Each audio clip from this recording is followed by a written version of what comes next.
Tara na magpatuka ng ating mga alaga at medyo nagtitilim na po ang ulan. Ayan, habang maaga pa magpatuka na po tayo para kung bumagsak man po ang ulan ay tapos na po tayo magpatuka. At ayan nga guys, unti-unti na po ditong dumidilim at medyo malakas po ang padating na bagyo. Ayan, ingat po tayong lahat. Ayan na sila guys.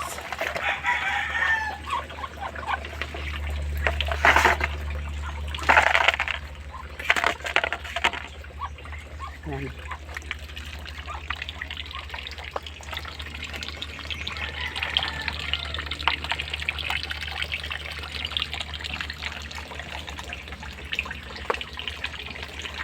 Kanina pa silang gutom. Ayan, ngayon lang sila nakatuka.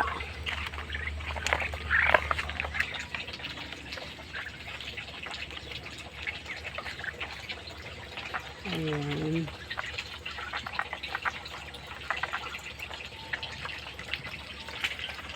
Dami ngayon bulaklak ng mga patula. Ang init.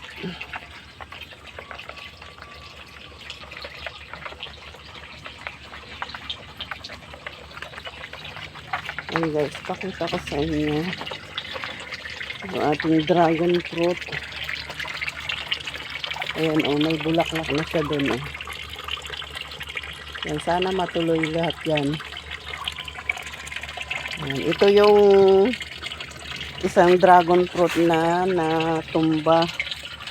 Dito ako marami laging nahaharvest sa dragon fruit na ito. Yan, buhay pa rin naman yan. Kahit nakatumba na ganyan. Sana pag bumunga o bumulaklak, wag tukain ng mga alaga namin.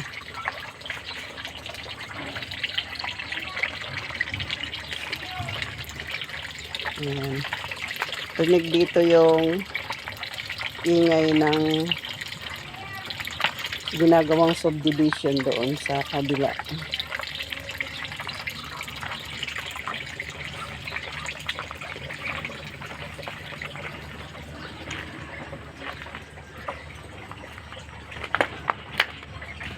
Ayan guys, yung mga bagong tanim.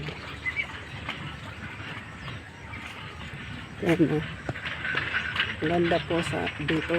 Ganda dito mag-alaga ng mga baka, kambing. Ayan. Maraming pagkain. Kaso pag tag-araw po, nauubos po yung damo na yan. Nagiging tuyot po lahat. Yan rinig na rinig dito yung ginagawa dong subdivision.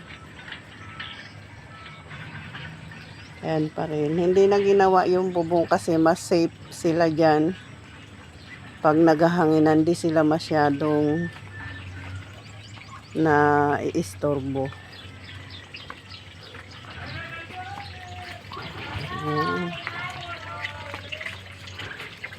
Guys, sa mga hindi pa po nakasubscribe, please subscribe, Elenita Mercado Vlogs. Ayan, maraming salamat po at malaking tulong po sa akin yung pag-subscribe niyo po.